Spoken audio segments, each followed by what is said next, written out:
ជាថត់ម្លេះតើអ្នកទទួលបាន King Shan ណាជាអើតើទន្លេនោះណាតើធ្វើដូចម្តេចដើម្បីទៅដល់ទីនោះជាចេតនាទៅរកមើលដោយខ្លួនឯងបើឯងមានកូនច្រើនខ្ញុំនឹងបញ្ជូនគេទៅផ្ទះឯងវាមិនងាយស្រួលទេសម្រាប់អាហ៊ីក្នុងការទីងទេដោយខ្លួនឯង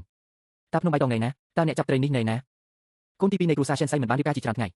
តើអ្នកអាចចង្អុលខ្ញុំទៅក្មេងប្រុសធំបានទេខ្ញុំបានរកឃើញវាដោយមិនបានស្ដាប់ពាក្យរបស់កូនរបស់អ្នកក៏គួរទៅស្ដាប់វាដែរសាកល្បងសំណាងរបស់អ្នកពូកូនក៏អាចរកមើលនៅទីនេះបានដែរអ្វីដែលក្មេងបាននិយាយខ្ញុំពិតជាចូលចិត្តវាមានអ្វីមួយ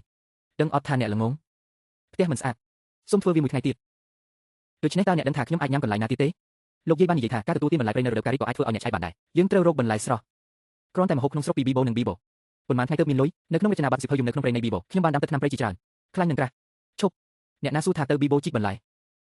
ប៉ុន្តែវាកើតឡើងខ្លាំងណាស់ដែលគ្រួសារខ្ញុំត្រូវធ្វើស៊ុបនៅយប់នេះម្ហូបនេះជារបស់ខ្ញុំ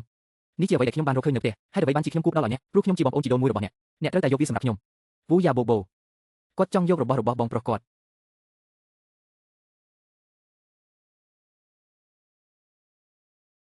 ស្ដេចទី2ប្រហែលជាភ័យខ្លាចឥឡូវនេះបងអៀង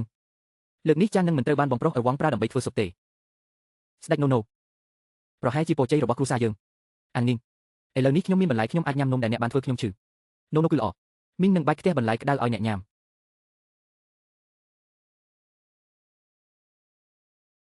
អានីង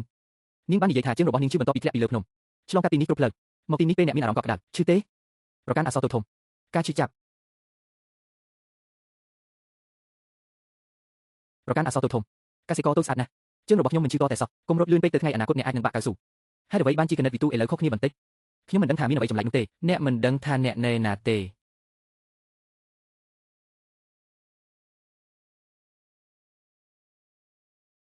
ខ្ញុំមិនដឹងថាមានអ្វីចម្លែកនោះទេប៉ុន្តែខ្ញុំបាននិយាយរួចហើយនៅក្នុងបញ្ហានេះកសិករខ្នាតតូចមានអ្វីប្លែកពីពួកគេ